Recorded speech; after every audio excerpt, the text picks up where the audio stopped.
పెట్టినాం. వీళ్ళు ఏం చేస్తున్నారండి? ఒక్క పని మంచి పని చూపెట్టండి నాకు ఈ 9-10 నెలల్లో హైదరాబాద్లో. ఏమున్నా ఇది గులగొడతా అది గులగొడతా, ఆ బిల్డర్ను పిలుస్తా ఈ బిల్డర్ను పిలుస్తా, వాని దగ్గర పైసలు గుంజుతా వీని దగ్గర పైసలు గుంజుతా, మాకు తెలిసిందే కదా దందా, రియల్ ఎస్టేట్ దందా.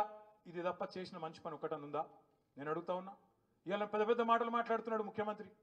ఇచ్చిన పర్మిషన్లు ఇచ్చినోడు ఎవడు వాటికి? వాళ్ళ మీద తీసుకో దమ్ముంటే యాక్షన్. ఎవరు పర్మిషన్లు ఇచ్చిండ్రో పేదవాళ్ళ కడుపు కొట్టుడు కాదు, పేదవాళ్ళను గుంజుడు కాదు. దమ్ముంటే పర్మిషన్ ఇచ్చిన వాళ్ళకి తీసుకో. ఎవడు పర్మిషన్ ఇచ్చిండు? నీ కాంగ్రెస్ గవర్నమెంట్ కాదా? ఇలా పెద్ద పెద్ద మాటలు మాట్లాడుతున్నావు. హైదరాబాద్లో ఎన్ని చెరువులు ఉండే ఎన్ని మాయమైనవి? ఇది మాయం చేసిన వాళ్ళు నీ కాంగ్రెస్ వాళ్ళు కాదా? మొన్న నాగార్జునది కొట్టిండు పోయి కొట్టినావు, పర్మిషన్ ఇచ్చిందే వాడు నీ కాంగ్రెస్ వాడు కాదా? కట్టిందే నీ కాంగ్రెస్ గవర్నమెంట్లో 2007లో 8లో. మేము తర్వాత నోటీస్ ఇస్తే హైకోర్టుకు పోయి ఆయన స్టే తెచ్చుకున్నాడు కాబట్టి మనం ముట్టలేదు. ఇలా ఎట్లా మాట్లాడతారంటే ఒక్కొక్కడు కాంగ్రెస్ వాడు మన మాట 10 ఏళ్లలో మొత్తం ఆక్రమణలు ప్రోత్సహించినమాట ఈ సిపాయిలు వచ్చి కాపాడుతుర్రట. ఏమన్నా సిగ్గుండాలి. నువ్వు తవ్వుతే మొత్తం నీ వాళ్ళే వెళ్తారు. కుంభకోణాలు లంబకోణాలు చేసిందంతా నీ కాంగ్రెస్ వాళ్ళే వెళ్తారు. ఇలా నేను చూస్తున్నా. కొట్టు ఎప్పుడు కొడతావు? కొట్టు. పట్నం మహేందర్ రెడ్డి గెస్ట్ హౌస్ ఎప్పుడు కొడతావు? కొట్టు. నీళ్ళల్లో కట్టిండు కదా, కొట్టు. పొంగులేటి శ్రీనివాసరెడ్డి ఫామ్ హౌస్ కొట్టు. నీ ఎమ్మెల్యేలే కొట్టు మొదలు దమ్ముంటే.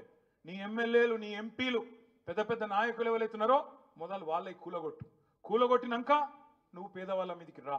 అంతేగాని పేదవాళ్ళ మీద వీళ్ళకి ఎవడు అండగలేడు, ఎవడేం చేస్తాడు, వీళ్ళని గుంజి బజారులు వేస్తా. ఈయనకు సబ్జెక్ట్ తెలియదు. తెలంగాణలో శిఖం పట్టాలని ఉంటాయి, చెర్లల పట్టాలు కూడా ఉంటాయి. ఆ శిఖం అంటే ఏంటంటే ఏక ఫసల్ పట్టాలు అంటారు, శిఖం పట్టాలు అంటారు. మేము కూడా చాలా చూసినాం గతంలో. నేను మంత్రిగా 8 ఏళ్ళు ఉన్న మున్సిపల్ మినిస్టర్గా ఈ ఎస్ఎన్డిపి చేసేటప్పుడు ఇతర కార్యక్రమాలు చేసేటప్పుడు కొన్ని నాలాల మీద, ఇప్పుడు మురికి కాలువల మీద ఎవడు కట్టుకుంటాడండి ఇల్లు? ఆ గబ్బు వాసన తెల్లారు లేస్తే ముక్కు పుట్టలు అదిరిపోంగా మన పిల్లగాళ్ళకు అనారోగ్య సమస్యలు వస్తాయని తెలిసి, ఆ నాలాల మీద ఉంటే దోమలు కుడతాయని తెలుసు, ఆ నాలాల మీద ఉంటే ఆరోగ్య సమస్యలు వస్తాయని తెలుసు. ఆయన ఎవడు కడతాడు అక్కడ ఇల్లు? దిక్కు లేకపోతే యాడికెళ్ళో బతుకు తెరువు కోసం వచ్చినాడు 2 రేకులు వేసుకొని ఆడ బతికే ప్రయత్నం చేస్తాడు. కావాల్సుకొని హైదరాబాద్ నాగం చేయాలని చేస్తారు. ఆ పని చెయ్యరు ఎవరు.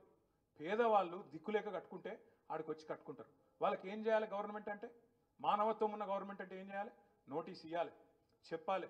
తప్పు జరిగింది, గతంలో జరిగిండొచ్చు, మా వాళ్ళకు మీరు నల్ల బిల్లు కడుతుండొచ్చు, కరెంటు కనెక్షన్ ఉండొచ్చు, ప్రాపర్టీ ట్యాక్స్ గర్పట్టి కడుతుండొచ్చు, కానీ తప్పు ఉన్నది కాబట్టి నీకు వేరే ఇల్లు ఇస్తా అని చెప్పి వేరే ఇంటికి తరలించి ఆడికెళ్ళి వాళ్ళని ఒప్పించి మెప్పించి తీయాలి. నువ్వేం చేస్తున్నావు? నీకేమైనా నీతి రీతి ఉన్నదా? మేము 1,00,000 డబుల్ బెడ్రూమ్ ఇల్లు కట్టినాం.